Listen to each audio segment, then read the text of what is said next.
Hai semuanya, ada kabar yang bikin kita mikir keras akhir-akhir ini. Bayangin, Jokowi, presiden sebelumnya yang dikenal kuat banget lawan korupsi lewat nawacitanya, justru masuk nominasi tokoh paling korup versi OCCRP. Pasti banyak yang langsung bertanya, seriusan, kok bisa? Emang siapa sih OCCRP? OCCRP atau Organized Crime and Corruption Reporting Project adalah organisasi jurnalis independen yang fokus pada investigasi kejahatan terorganisir dan korupsi global. Mereka bekerja dengan 150 jurnalis dari 30 negara, mengungkap kasus-kasus besar yang sering luput dari perhatian. Tapi, apa sebenarnya dasar nominasi ini? Dan bagaimana perjalanan satu dekade Jokowi dalam melawan korupsi? Yuk, kita gali lebih dalam dengan mendengarkan temuan menarik dari teman muda Lab 45.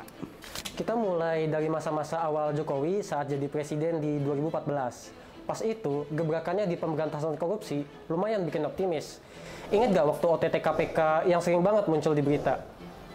Nah, nggak cuma itu. Nilai aset negara yang diselamatkan juga besar banget. Ditambah lagi, ragam inovasi kebijakan seperti e-katalog itu bisa menambah transparansi dalam pengadaan jasa dan barang di pemerintah yang pada saat itu sangat rentan di korupsi. Itu semua bikin orang mikir, wah, pemberantasan korupsi makin cerah nih. Lalu, mengapa ia masih dikatakan sebagai tokoh paling korup di dunia? Menurut KBBI, korupsi diartikan sebagai penyalahgunaan uang negara. Tapi sebenarnya, korupsi itu enggak melulu soal uang loh. Pemerintah yang korup bisa kelihatan dalam banyak bentuk, misalnya suap-menyuap, nepotisme, atau bahkan penyalahgunaan kekuasaan oleh pejabat untuk kepentingan pribadi mereka sendiri. Sayangnya, di periode kedua Jokowi, ceritanya agak beda nih. Lihat deh, jumlah OTT KPK turun drastis. Kalau di periode sebelumnya, heboh banget tuh berita OTT. Sekarang, 2020 sampai 2024, cuma ada 36 kasus. KPK yang dulu kita banggakan kok sekarang kayak makin lemah ya. Nah, ini nggak lepas dari pelemahan institusi anti korupsi kita, khususnya KPK. Ingat nggak revisi UU KPK yang bikin kewenangan mereka dicabut sedikit demi sedikit? Kayak ya udah mereka kerja tapi tangannya diikat.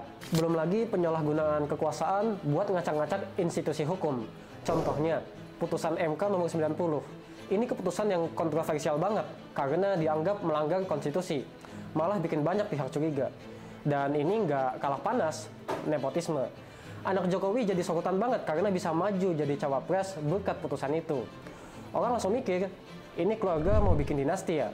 Nah, kalau berbicara data, skor indeks persepsi korupsi Indonesia itu makin kesini malah makin turun pada periode keduanya. Menariknya, ini tuh selaras banget dengan skor demokrasi Indonesia yang juga ikut-ikutan menurun selama periode kedua. Padahal, kalau periode pertama, semuanya tuh naik terus. Dan yang bikin makin miris, kerugian negara akibat korupsi juga semakin membesar. Kalau kita hitung-hitung, akumulasi jumlah kerugian negara sepanjang 2014 sampai 2023 diperkirakan sebesar 288 triliun. So, di periode kedua kemarin, perubahan Jokowi bukan cuma soal angka, tapi juga soal kepercayaan publik yang mulai goyah. Ini bikin kita semua bertanya, apa sih sebenarnya yang terjadi? Jadi gimana menurut kalian? Apakah Jokowi memang pantas masuk nominasi tokoh paling korup? Atau justru ini lebih kompleks daripada sekedar label? Apapun opini kalian, yang jelas korupsi itu bukan cuma soal uang, tapi soal keadilan, integritas, dan transparansi. Yuk, tulis pendapat kalian di kolom komentar. Sampai ketemu di video berikutnya. Bye!